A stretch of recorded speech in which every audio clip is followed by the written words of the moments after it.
Good. How's my audio, by the way? It's good. It's clear. Okay. You can go ahead. Okay. Assalamu alaikum, everyone. So today we're going to see how social habits create movements. So this is taken from the book called The Power of Habit from Charles Duhigg. So here we're going to see, we're going to take the Montgomery bus boycott as a case study, and we will see how uh, the habits of the societies created this mass movement for the civil right movement. Okay, so what is a movement? What do we mean by, or what do I mean by a movement? So we're going to talk about social movement. So social movement is a collective effort by groups of people to drive or resist a social change. It's organized around a shared interest, values, or some common goals that they want to achieve. It could be a local issue, it could be at the national level, or it could be something global. So what are the actions that they take? They use protest, they use advocacy to change the policies. Communication, they try to communicate their message to the masses. Litigation, they try to they do a legal fight in the court to bring the change or to change the law. So there are different types of movements. First is the reform movement, which is an advocacy for change, like the civil rights movement that we are going to discuss today. We have other types of movement like revolutionary movements, which is a radical overhaul of society, like in the French Revolution, brought in democracy, equality, rationalization and things like that. And then we have the resistant movements where you are resisting a change, like the anti-globalization movement. And then you have the religious movement, which is basically reforming the religious group. You have the Protestant movement for the uh, Christians, and we have our Salafi movement and the Muslim Brotherhood. Okay, so let's go into this specific movement that we are discussing. So in the civil rights movement in US, the Montgomery bus boycott is the event that really made it a mass movement. Until then, it was fought legally in the court. So what is this Montgomery bus boycott? December 1, 1955, in Montgomery, Alabama, an African American woman named Rosa Parks, uh, she was arrested for sitting in the center area. So they had a segregation law in the buses there. The front rows were reserved for the white people and the back rows were reserved for the black people. And in the center, there were few rows which either of them could claim. But if there was a white person who did not have a seat and the black people were sitting in the center, then they were supposed to vacate. So this incident happened where when Rosa Parks boarded the bus, the back rows were full, and so she went in the central area. She took the seat there, and there were other three people also on the same seat. But then a white person boarded, and there were no seat in the white section. So the driver asked to vacate the seat. So the other three people vacated, but Rosa Parks did not. And she said there's only one white person standing, he could just sit on the same seat. But the law was that white and the black could not sit on the same seat. The black had to vacate the whole seat for a white to sit. So she refused to do that, and the driver called the police and she got arrested. Okay. So now we're going to see what happened after this. So the series of events that happened after this offer a lesson in the power of social habits. So the behaviors that occur unthinkingly across hundreds or thousands of people, which can really change the society or the world. These are habits that can fill streets with protesters who may not know one another, might be marching for a completely different reasons, but they're all moving in the same direction. Now, the historians and sociologists, they have highlighted a three-part process which can create this mass movement from this event. So the first is the social habits of friendship and the strong ties between the close acquaintances. So we'll go into each of these three things in more detail in the coming slides. So I'm just listing it down there. So the first is the strong ties between the friends and the close relations that you have. Second, the movement grows because of these habits of a community or the weak ties that holds the neighborhoods or the clans together. So this is the next level of ties that you have with your community or with your clan or your ethnicity. Third, this movement, it endures and goes ahead and spreads because of the habit that, because of the leader that gives participants a new habit, that gives them a new identity and a feeling of ownership. Okay, now let's go into these in detail. Strong ties. So Rosa Parks was not the first to break this bus segregation law. There were other people who had done this and got arrested. Even in the same year, few months back, there were other people who got arrested. But this time it was different. And the historians and sociologists, they try to see what is different this time. And this is what they found. Unlike others, Rosa Parks was deeply respected in her community, and she was embedded within a community in a different way. Her involvement in the community was very deep and wide-ranging. So I've listed here a list of organization or community that she was part of. So to start with, she was the secretary of the local NAACP chapter. So this is an already existing civil rights movement. That's the Association for the Advancement of Colored People. So she was already the secretary of that. She attended the Methodist Church. She helped oversee a youth organization at the Lutheran Church. That's a different church.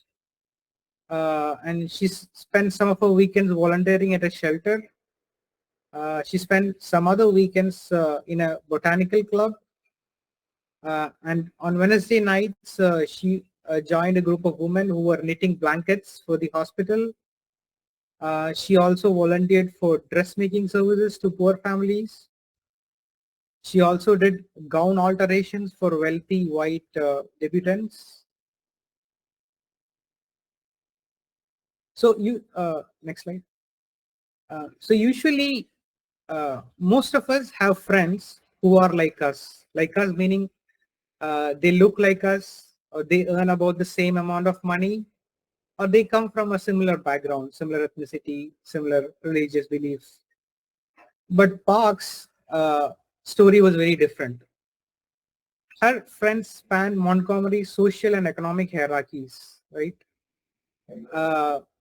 So as you can see, the list of organizations that she was part of, she had friends and connections through all these communities. And so sociologists call this strong ties. That's the first-hand relationships that you have with the other people. So with dozens of groups throughout the Montgomery, Rosa Parks had this first-hand relationship with dozens of groups in that Montgomery city, which usually don't come into contact with one another. You know, either like one group is like very rich, the other group is like a different. It's a church going. The other group is like civil rights activists. So she had close ties with people in all these things that usually don't come into contact with one another. Slide. So what happened after this arrest of her, right? How did this movement begin? So in jail, Rosa Parks called her parents from the police station. So her mother called wife of E.D. Nixon. E.D. Nixon was the former head of the NAACP, the organization that we just mentioned, right? So E.D. Nixon then called a prominent white lawyer who knew Parks because she had made gowns for his 3 daughters. Remember, she was also part of that. So this white lawyer who was into activism and he used to fight for civil right in the court, he already knew her because of this his daughters. So these two, they have been actually looking for a case to fight out this bus segregation law in the court, and they took this opportunity and they took it up, right? This case. Another person called Joanne Robinson. She was the president of a powerful group of school teachers involved in politics. She got the news, and she also already knew Parks from numerous other organizations where they both were part of. And this news spread to many of the school teachers in Robinson's group. Now, once Robinsons came to know, it spread to all the teachers that was part of her group, and then through them, it also spread to all the parents of the students of these teachers. Next slide. So within 24 hours, her arrest had spread to all the influential communities in the city. Many of the people knew her personally, so because they had either sat next to her in a church or at a volunteer meeting or considered her a friend because she was already part of so many organizations. Now, studies show that people who have no problem ignoring strangers' injuries, but when they know that a friend is arrested or something happened to someone whom they know, the sense of outrage that they have is enough to overcome the inertia that they usually have to organize a protest or to join a protest or to join a movement, right?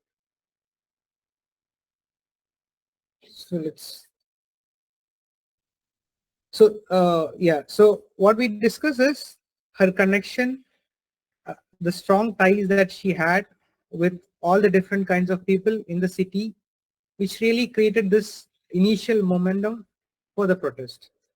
Now we're going to the second point, which is the weak ties, right? Now people who hardly knew Rosa Parks also participated in this movement because of social peer pressure. Now this is what the sociologists call as the weak tie. Let's go into we're going to look at two different studies now that talks about this weak, that tries to that will help us understand this weak ties. Okay, so in 1960s, a Harvard PhD student had done a study on the job referrals. So he found that we always refer a friend but not a stranger, and we also refer someone who is between a friend and a stranger. So we often end up referring our friend's friend. And then he had termed this connection called weak ties. Like we don't know that person directly, but we know them through our friends or through some other connection.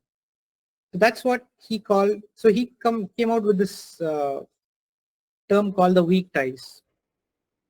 And he discovered that it was the weak tie acquaintances which was more important than the strong ties in that gave us access to social networks that which we usually don't belong to.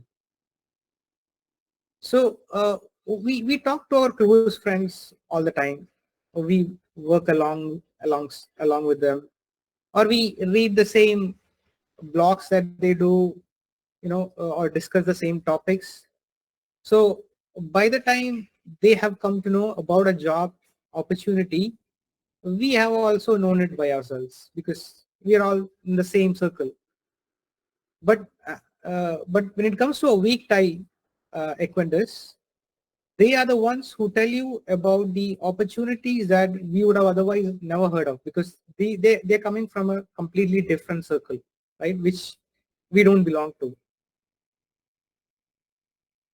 So the outcome of this study was that he found that it was actually the weak tie that really makes a difference in getting a job more than the strong ties, because that's where we get to know the opportunities that are outside of our circle. Okay.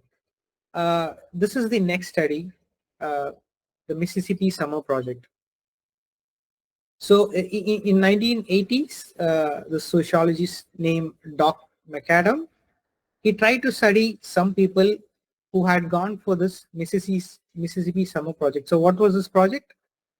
So this was a project which was devoted to registering black voters in the South in 1964. In US, in the southern states, although everyone had the right to vote, even the blacks, but in the southern states, it was very difficult for the blacks to vote. It was very difficult for them to register themselves. They had put a lot of conditions, and there were a lot of harassment and oppression from the white class when they come to vote. So things were very difficult for them, even to get them registered for the vote. So this program was to help the black voters get registered for voting. So students from different universities, Harvard, Yale, they had applied, and some of them had got through. But then after a few months, the newspapers and magazines started coming up with news that they are predicting violence. The white vigilantes there are planning for violence there. So 1,000 applicants were accepted, but when the time came to go there, more than 300 of them decided to stay back. Right. So this sociologist McAdam, he's trying to understand what made them, what made some people stay back and what made the others go. So he came up with three hypotheses. He thought maybe this is the reason why. So the first hypothesis was the motivation. He thought maybe it has to do with the motivation.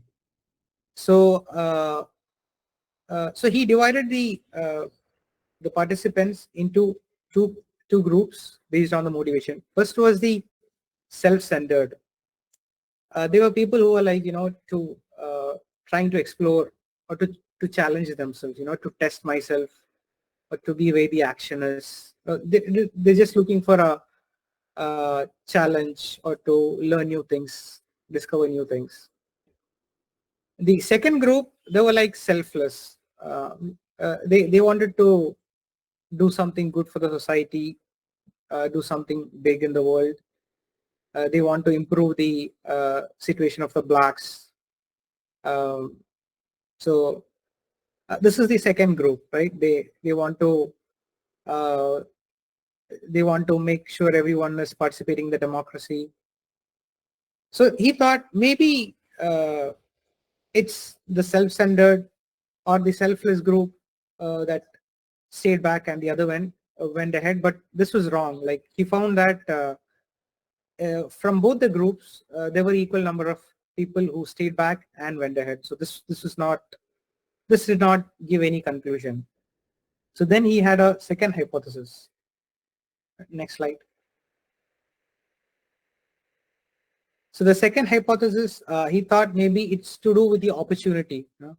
Maybe those who stayed home had husbands or girlfriends keeping them from going, or maybe they had gotten a job and they couldn't get a 2-month unpaid break to go there. But this also didn't turn out to be correct. He found that in both the cases, he found people who were in this category. So now he went with the third hypothesis, the communities that they belong to. So these participants who had registered for this program, while registering, they were asked to give all the organizations they were part of, and also 10 other names of their close friends or ties. So using this macadam, he charted a list of who else from their friends or organization were also going on this program. So with this, he concluded that it was actually the power of strong and weak ties working in tandem that really made the people who went ahead to go and the others to stay back. So this is what he found as the real reason. So he found that the students who went ahead, they were enmeshed in the types of communities where both their close friends and their casual acquaintances expected them to go. Those who did not go, they were also part of the communities, but it was a different kind of community, and that community did not have the social pressure that made them go. So next slide. So to understand this, imagine that you were among them, the participants who had applied, and let's say you had 5 other close friends also who applied along with you. And let's say all of you got through, they accepted your application, and 6 months later, the magazines are predicting that there's going to be violence, and then your parents and your relatives are asking not to go. Definitely now you will start having second thoughts. But then you're walking across your campus and you're seeing the people from your church group, and they know that you have been selected because you all applied together, and they're asking you that they are coordinating rides, and they're asking you when should they pick you up. Now backing off at this point is going to make you lose a lot of respect among the people whom you always see or interact, right? So basically you are part of this group, this friends, and you meet with them every day. You applied for this together, and then when the time came to go, and then pulling off at the last moment, and then having to face them again because these are your close friends and these are the people whom you meet every day, that's going to be very difficult, irrespective of the other pressure that you may get from the parents. This pressure is going to override that, your social status, right? So this is what he concluded, or what the sociologists say as the strong and the weak ties, the power of strong and weak ties. Okay, now we are coming back to the Montgomery incident. Martin Luther King Jr. He was a minister in one of the church there. He was appointed a year ago before this boycott. He was not into the civil rights movement until then. So this E.D. Nixon from the NAACP that we discussed, who were planning to fight the case, he had asked King's permission to have a boycott meeting in his church, in Martin Luther King's church, because he was the minister there. So King was initially reluctant because, as I said, he was not part of this activism. But then he obliged, and then he was ready to be part of that. And then eventually, after that meeting, King was made the president of that organization to coordinate this boycott. And then King and other members, they all talked to all the other black church ministers, and also they asked everyone in the black church to commit or to agree to a one-day protest or to a boycott of the bus. So the plan was that they will on the day when the Parks was going to her case was going to be fought in the court. On that day, they will boycott the bus. No black people will take the bus. That was the plan. So King and the other members went to the other black ministers, and these black ministers went to the church. Um, okay, and then in the newspaper there in the city, there was an article that came out saying that there is a secret meeting of the Negroes, and all the blacks are planning to boycott the city buses on this particular day. So until this article came out, it was actually only the Parks friends and these ministers and these people who are part of these boycott organization who had really committed to this boycott, right? They were the one who were really committed to it. But others had just heard the story. But that once they read this article, right, they thought that, oh, all the blacks are committed to it. And some of them who read this article, they knew Parks personally, and so they were ready for the boycott. But there were many others who did not know Parks, right? But even they, even though they did not know her, they thought that if they are the only ones who are riding the bus, then it would look very awkward. So they thought that, so they felt that it would be nice for them also to be part of the boycott. So this is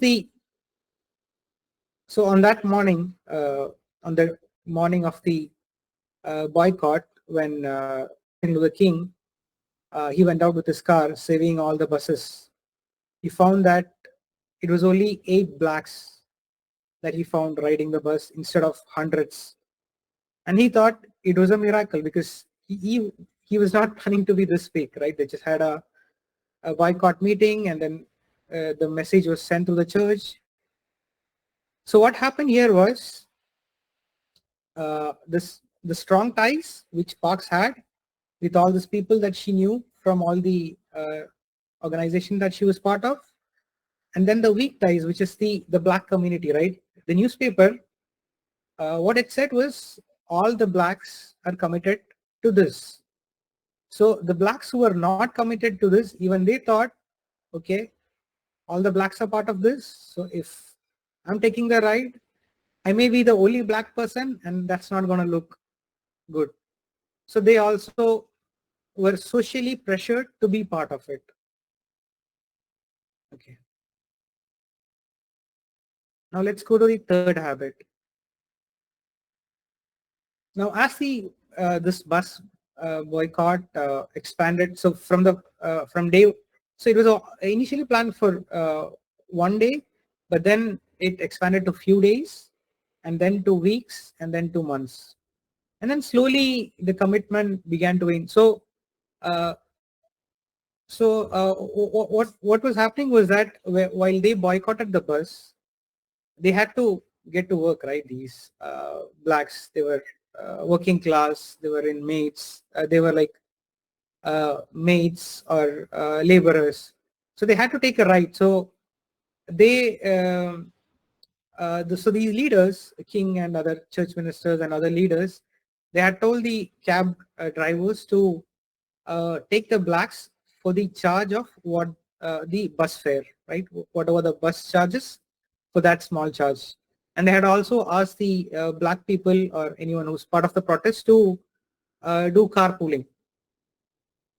And there were also people who were using their horse cart and their cycles and all the things.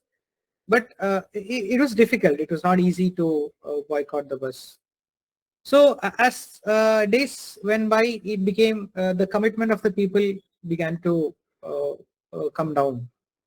And also police, they tried to start harassing these cab drivers who were charging them bus fare, right? Because by law there was a minimum fare for the cab, so police started threatening them.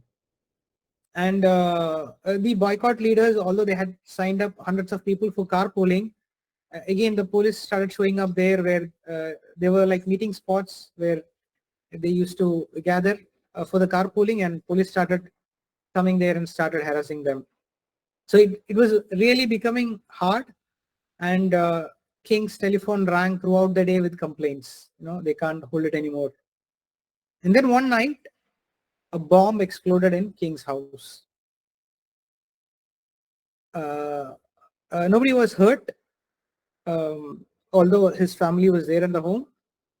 And then hundreds of people gathered, especially the black community. All of them gathered, and there was police there was mayor there, there was people pushing the police. There was bottle flung in the air. So there was a riot going to break out between the blacks and the police there. At this moment, King, he was a minister, right, in the church. He started preaching. He went to his porch in the front, and he started preaching. So these are some of the famous quotes from him. Don't get your weapons. He who lives by the sword shall perish by the sword. So he's preaching from the Bible. He's taking the verses from the Bible. We must love our white brothers no matter what they do to us. We must make them know that we love them. Jesus still cries out in words that echo across the centuries. Love your enemies, bless them that curse you, pray for them that despitefully use you. So King, he used these verses from the Bible, and he contextualized it into their current struggle, right? So he took these teachings from Jesus, and he tried to fit it to what the situation that they are facing here, the struggle or the oppression that they are facing here. So he kind of blended the teaching of Jesus with the non-violence civil disobedience movement from Gandhi.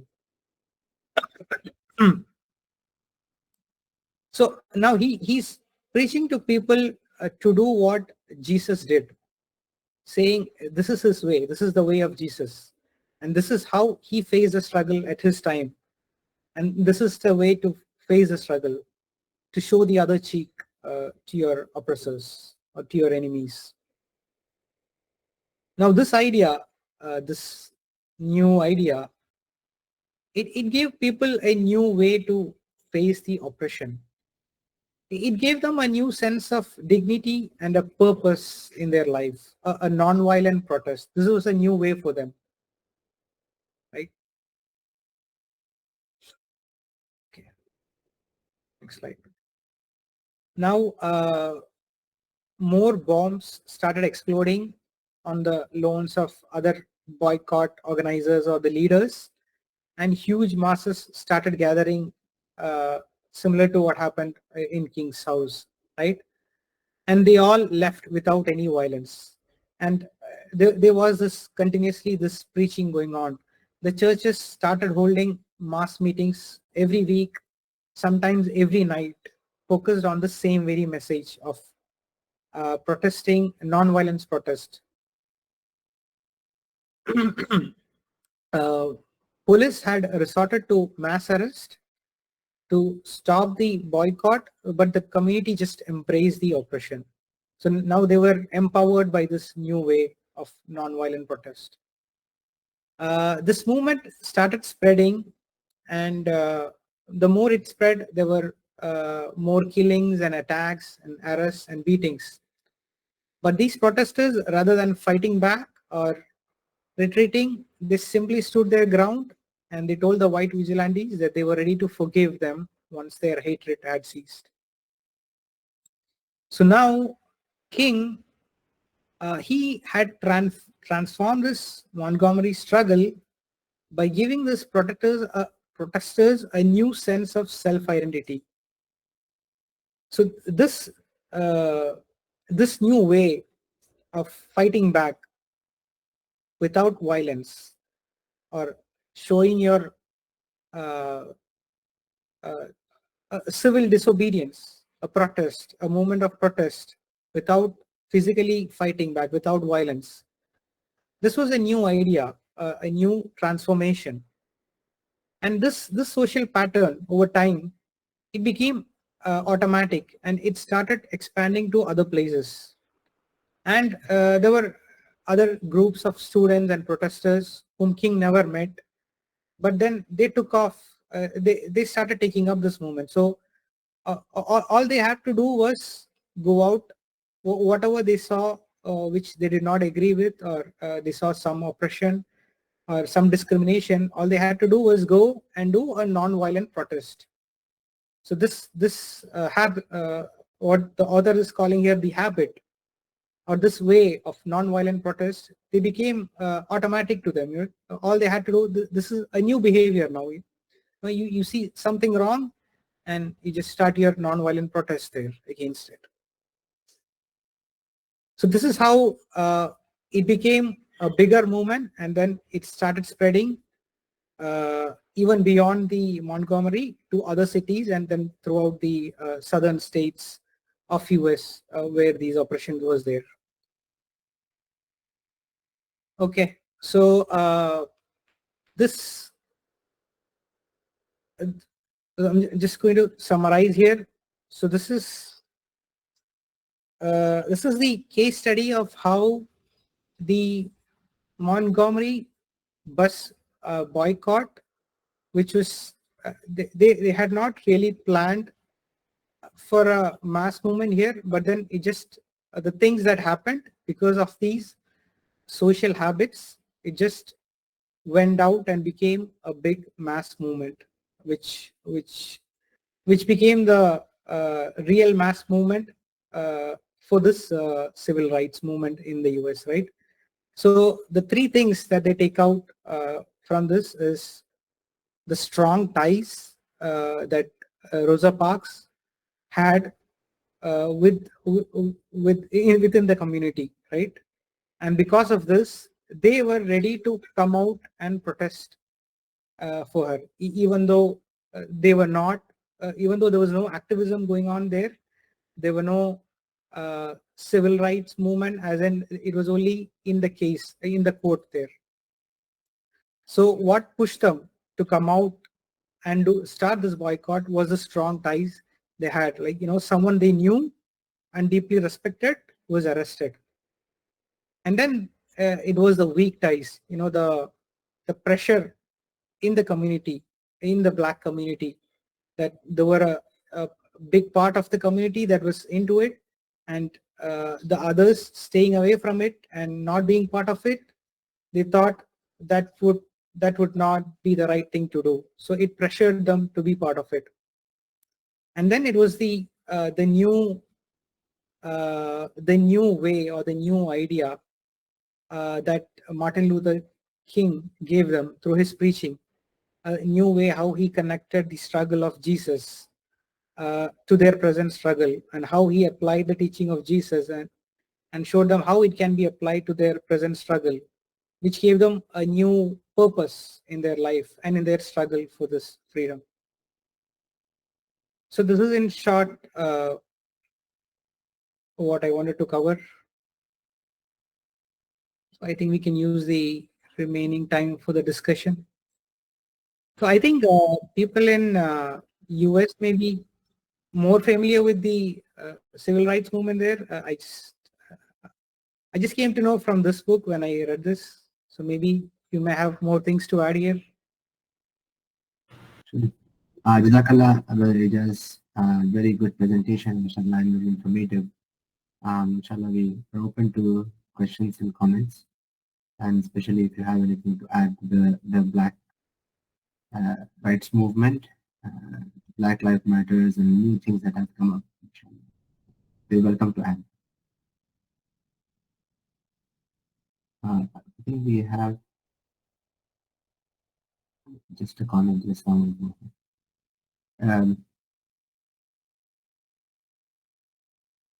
So I'll start with the question, inshallah, kind of a discussion about how do we, like you were mentioning, how the movement wanes out as with time, right?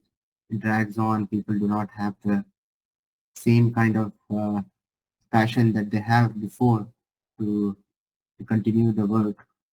So one of the things I guess you're mentioning was to give an identity and purpose.